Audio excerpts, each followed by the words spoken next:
ਲੋਕਾਂ ਦੀ ਨਜ਼ਰ ਦੇ ਵਿੱਚ ਉਹ ਦੀਨ ਦੁਖੀਆਂ ਦੀ, ਗਰੀਬ ਲੋਕਾਂ ਦੇ ਵਾਸਤੇ ਉਹਨਾਂ ਦਾ ਸਹਾਰਾ ਸੀ, ਉਹਨਾਂ ਦੇ ਵਾਸਤੇ ਫਰਿਸ਼ਤਾ ਸੀ ਕਿ ਉਹ ਲੋਕਾਂ ਨੂੰ ਰਜਾਉਂਦਾ ਹੈ। ਪਰ ਅਸਲ ਦੇ ਵਿੱਚ ਉਹ ਸੀ ਇੱਕ ਬਹੁਤ ਵੱਡਾ ਚੋਰ। ਗੁਰੂ ਨਾਨਕ ਦੇਵ ਜੀ ਜਾਣੀ ਜਾਣ ਸੀ। ਉਹਨਾਂ ਨੇ ਉਸ ਨੂੰ ਪੁੱਛ ਲਿਆ ਕਿ ਭਾਈ ਤੂੰ ਕੰਮ ਕੀ ਕਰਦਾ ਹੈ, ਤੇਰੀ ਕਮਾਈ ਕਿਸ ਕੰਮ ਦੇ ਵਿੱਚੋਂ ਆਉਂਦੀ ਹੈ, ਅਜਿਹਾ ਕੀ ਕਰਦਾ ਹੈ ਤੂੰ, ਇਹ ਤੇਰੀ ਹੱਕ ਦੀ ਕਮਾਈ ਨਹੀਂ ਹੈ, ਅਸੀਂ ਤੇਰੇ ਘਰ ਹਰਗਿਜ਼ ਨਹੀਂ ਜਾਵਾਂਗੇ, ਅਸੀਂ ਅਜਿਹਾ ਲੰਗਰ ਜਿਹੜਾ ਹੈ ਉਹ ਨਹੀਂ ਛਕਦੇ। ਇੱਕ ਸਮਾਂ ਇਦਾਂ ਦਾ ਆਇਆ ਕਿ ਉਹਦੇ ਕੋਲ ਪੈਸੇ ਥੁੜ ਗਏ। ਹੁਣ ਉਹਨੂੰ ਪੈਸੇ ਚਾਹੀਦੇ ਸੀ ਲੰਗਰ ਲਾਉਣ ਦੇ ਵਾਸਤੇ। ਉਹਨੇ ਕੀ ਸੋਚਿਆ ਕਿ ਚੋਰੀ ਕੀਤੀ ਜਾਵੇ। ਉਸਨੇ ਰਾਜਕੁਮਾਰ ਵਾਲਾ ਭੇਸ ਬਣਾ ਲਿਆ, ਕੱਪੜੇ ਪਾਏ ਤੇ ਉਹ ਚੱਲ ਪਿਆ ਰਾਜ ਮਹਿਲ ਵੱਲ।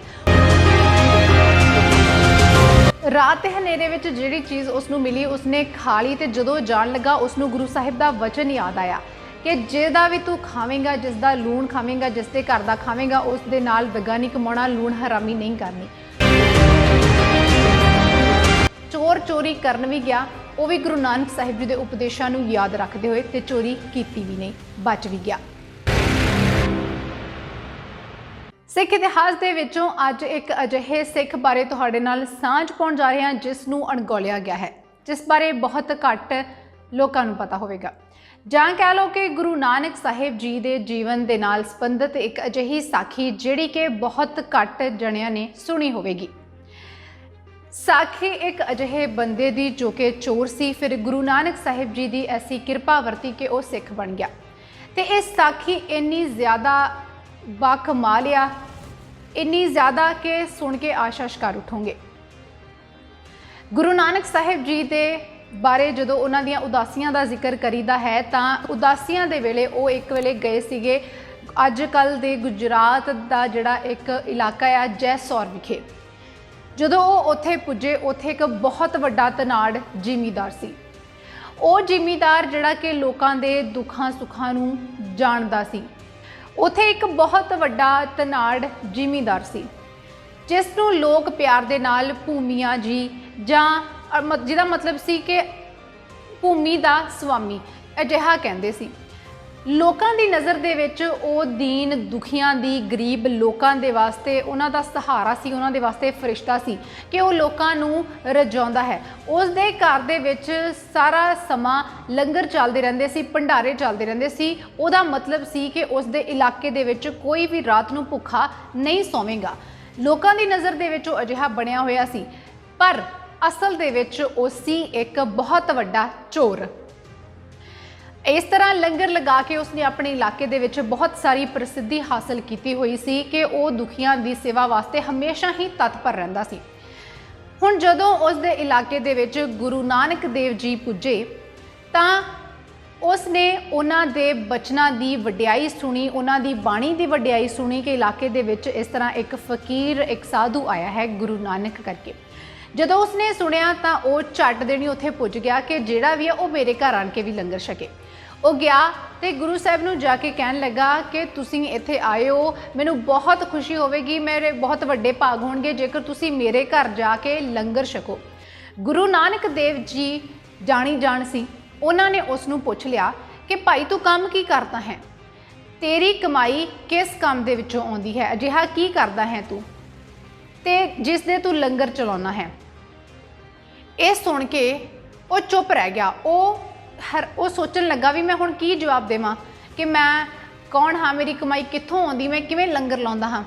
ਉਹ ਚੁੱਪ ਰਹਿ ਗਿਆ। ਗੁਰੂ ਸਾਹਿਬ ਸਮਝ ਗਏ। ਗੁਰੂ ਸਾਹਿਬ ਨੇ ਕਿਹਾ ਕਿ ਅਸੀਂ ਤੇਰੇ ਘਰ ਦਾ ਲੰਗਰ ਨਹੀਂ ਛਕ ਸਕਦੇ ਕਿਉਂਕਿ ਤੇਰਾ ਜਿਹੜਾ ਲੰਗਰ ਹੈ ਇਹ ਦੀਨ ਦੁਖੀਆਂ ਦੀ ਕਮਾਈ ਜਿਹੜੀ ਹੈ ਉਹਨਾਂ ਨੂੰ ਛੀਨ ਕੇ, ਉਹਨਾਂ ਨੂੰ ਖੋਹ ਕੇ ਬਣਾਇਆ ਗਿਆ ਹੈ, ਇਹ ਤੇਰੀ ਹੱਕ ਦੀ ਕਮਾਈ ਨਹੀਂ ਹੈ, ਅਸੀਂ ਤੇਰੇ ਘਰ ਹਰਗਿਜ਼ ਨਹੀਂ ਜਾਵਾਂਗੇ, ਅਸੀਂ ਅਜਿਹਾ ਲੰਗਰ ਜਿਹੜਾ ਹੈ ਉਹ ਨਹੀਂ ਛਕਦੇ। ਇਹ ਸੁਣ ਕੇ ਉਹ ਭੂਮੀਆ ਬਹੁਤ ਜ਼ਿਆਦਾ ਦੁਖੀ ਹੋਇਆ। ਉਹ ਨਿਰਾਸ਼ ਹੋਇਆ ਕਿ ਕੋਈ ਬੰਦਾ, ਕੋਈ ਸਾਧੂ ਆਵੇ ਤਾਂ ਮੇਰੇ ਘਰ ਲੰਗਰ ਨਾ ਛਕੇ। ਉਸ ਨੇ ਗੁਰੂ ਸਾਹਿਬ ਦੇ ਚਰਨ ਫੜ ਲਏ ਕਿ ਹੁਣ ਗੁਰੂ ਸਾਹਿਬ ਜਾਣਗੇ ਨਹੀਂ। ਗੁਰੂ ਸਾਹਿਬ ਦੇ ਚਰਨ ਫੜ ਲਏ ਤੇ ਕਹਿਣ ਲੱਗਾ ਕਿ ਗੁਰੂ ਜੀ ਇਸ ਤਰ੍ਹਾਂ ਨਾ ਕਹੋ, ਤੁਸੀਂ ਮੇਰੇ ਘਰ ਦਾ ਲੰਗਰ ਛਕੋ, ਤੁਸੀਂ ਜੋ ਕਹੋਗੇ ਮੈਂ ਉਹੀ ਮੰਨਾਂਗਾ, ਤੁਸੀਂ ਜੋ ਵਚਨ ਕਹੋਗੇ ਮੈਂ ਉਹਨਾਂ ਨੂੰ ਪੁਗਾਵਾਂਗਾ।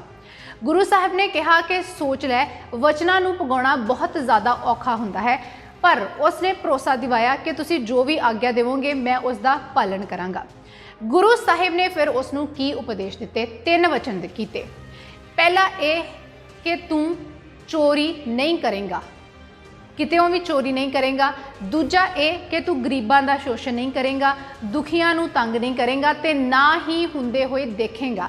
जे किसी ते जुल्म हुंदा होवेगा तू देखेगा नहीं, तू कोई हीला करेगा उसनू बचाउण दा।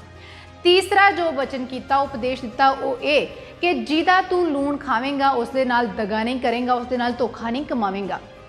भूमिया ने ये तीनों वचन मान ले, खुशी खुशी मन्ने कि मैं इन्हां दा पालन करांगा, तुसीं जिवें कहा मैं उस गल नूं मन्नांगा। फिर गुरु साहिब ने उसनूं कहा कि तू अपनी कमाई दे विचों पैसा मेहनत की कमाई करके लियावेगा, उस दा असीं लंगर प्रशादा तेरे घर आण के छकांगे।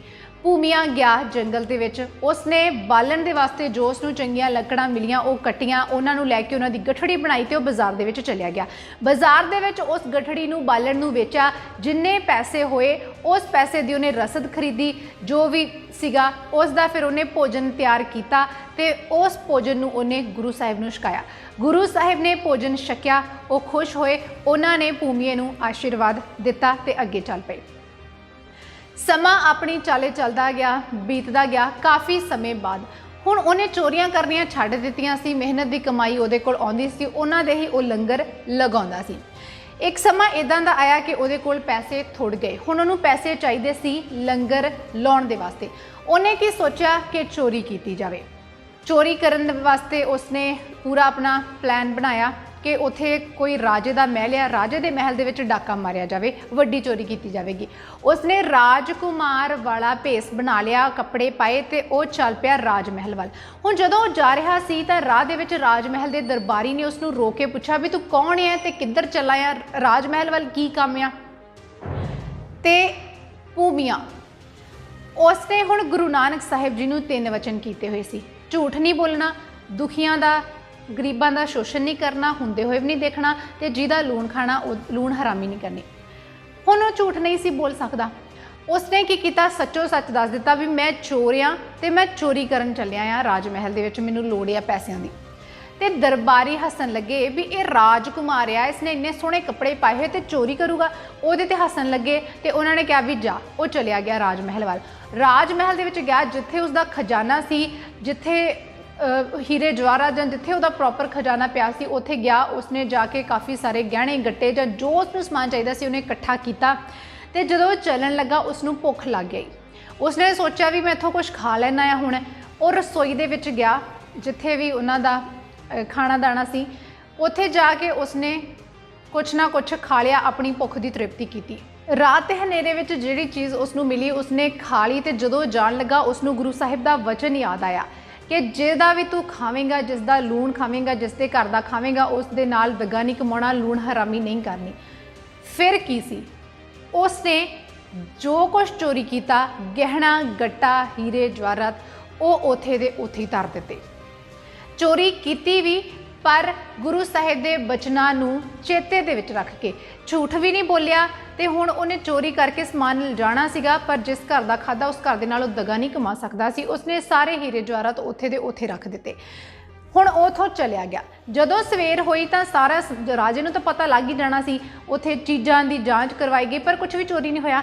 राजे नूं बड़ी हैरानी हुई कि चीज़ कोई चोरी भी नहीं हुई ते चोर जिहड़ा किसी दी किहदी इन्नी हिम्मत हो सकती है कि अजिही जगह ते आके कोई चोरी करे। जांच करवाई, सारे पासे अपने फैला दिते, फौज सिपाही भेज दिते कि देखा जाए किन्ने चोरी की है। राजे ने कई निर्दोष व्यक्तियों को शक के आधार उत्ते ही फड़ लिया, उन्होंने मारना कुटना शुरू किया, उन्होंने उत्ते तशद्दद ढाने शुरू किए। हुण इस गल की जानकारी जो भूमिया जी नूं लगी, उन्होंने फिर उन्होंने गुरु नानक साहिब जी का वचन याद आ गया कि किसी निर्दोष किसी गरीब के उत्ते जुल्म होंदा होया देखेगा भी नहीं। भूमिया जी गए राजमहल दे विच, उसने अपना गुनाह कबूल किया कि इदां मैं चोरी की सी, करन दी कोशिश की सी पर मैं नहीं की। राजे नूं हैरानी हुई भी ये कोई गल बड़ी नहीं, उसने उहदे ते विश्वास नहीं किया। पर ਫਿਰ ਤੋਂ ਜਿਹੜੇ ਦੁਖੀਏ ਸੀਗੇ, ਨਿਰਦੋਸ਼ ਲੋਕ ਸੀਗੇ, ਉਹਨਾਂ ਦੇ ਉੱਤੇ ਜ਼ੁਲਮ ਢਾਉਣਾ ਸ਼ੁਰੂ ਕਰ ਦਿੱਤਾ। ਉਹਦੇ ਤੋਂ ਬਾਅਦ ਭੂਮੀਆ ਜੀ ਨੇ ਉਸ ਦਰਬਾਰ ਨੂੰ, ਜਿਹਨੂੰ ਰਾਤ ਮਿਲੇ ਸੀ, ਜਿਸ ਨੇ ਉਸ ਨੂੰ ਰਾਜਕੁਮਾਰ ਸਮਝ ਕੇ ਕੁਝ ਨਹੀਂ ਕਿਹਾ ਤੇ ਜਾਣ ਦਿੱਤਾ ਰਾਜ ਮਹਿਲਾਂ ਵੱਲ, ਉਸ ਨੂੰ ਪੇਸ਼ ਕੀਤਾ। ਉਸ ਨੇ ਸਾਰੀ ਕਹਾਣੀ ਦੱਸੀ। ਉਹਦੇ ਤੋਂ ਬਾਅਦ ਜਾ ਕੇ ਰਾਜੇ ਨੂੰ ਯਕੀਨ ਹੋਇਆ ਤੇ ਫਿਰ ਉਹਨਾਂ ਨੂੰ ਛੱਡ ਦਿੱਤਾ ਗਿਆ। ਭੂਮੀਏ ਨੂੰ ਵੀ ਛੱਡ ਦਿੱਤਾ ਗਿਆ, ਨਿਰਦੋਸ਼ਾਂ ਨੂੰ ਵੀ ਕੁੱਟਣਾ ਬੰਦ ਕਰ ਦਿੱਤਾ ਗਿਆ। ਇਸ ਤਰ੍ਹਾਂ ਇਹ ਇੱਕ ਜਿਹੜੀ ਸਾਖੀ ਹੈ, ਬਾ ਕਮਾਲ ਸਾਖੀ। ਚੋਰ ਚੋਰੀ ਕਰਨ ਵੀ ਗਿਆ, ਉਹ ਵੀ ਗੁਰੂ ਨਾਨਕ ਸਾਹਿਬ ਜੀ ਦੇ ਉਪਦੇਸ਼ਾਂ ਨੂੰ ਯਾਦ ਰੱਖਦੇ ਹੋਏ, ਤੇ ਚੋਰੀ ਕੀਤੀ ਵੀ ਨਹੀਂ, ਬਚ ਵੀ ਗਿਆ। ਇਸ ਤਰ੍ਹਾਂ ਇੱਕ ਚੋਰ ਜਿਹੜਾ ਕਿ ਗੁਰੂ ਨਾਨਕ ਸਾਹਿਬ ਜੀ ਦੀ ਉਹਨਾਂ ਜ਼ਿੰਦਗੀ ਦੇ ਵਿੱਚ ਉਹਨਾਂ ਦੇ ਨਾਲ ਰਿਹਾ, ਉਹਨਾਂ ਦੇ ਨਾਲ ਮਿਲਾਪ ਹੋਇਆ, ਉਹਨਾਂ ਦੇ ਬਚਨ, ਉਹਨਾਂ ਦੀ ਬਾਣੀ ਨੂੰ ਸੁਣਿਆ, ਉਹਨਾਂ ਨੂੰ ਆਪਣੇ ਜੀਵਨ ਦੇ ਵਿੱਚ ਢਾਲਿਆ ਤੇ ਉਸ ਦੀ ਜ਼ਿੰਦਗੀ ਬਿਲਕੁਲ ਹੀ ਬਦਲ ਗਈ। ਉਹ ਚੋਰ ਤੋਂ ਇੱਕ ਗੁਰੂ ਦਾ ਸਿੱਖ ਬਣ ਗਿਆ। ਬਾਣੀ ਦਾ ਇਹ ਅਸਰ ਹੁੰਦਾ ਹੈ ਜਿਹੜੀ ਕਿ ਬੰਦੇ ਨੂੰ ਫਰਸ਼ਾਂ ਤੋਂ ਅਰਸ਼ਾਂ ਤੱਕ ਚੱਕ ਜਾਂਦੀ ਹੈ। ਸੋ ਕਿਹੋ ਜਿਹੀ ਲੱਗੀ ਇਹ ਵੀਡੀਓ, ਇਹ ਸਾਖੀ, ਇਸ ਬਾਰੇ ਜ਼ਰੂਰ ਦੱਸਿਓ।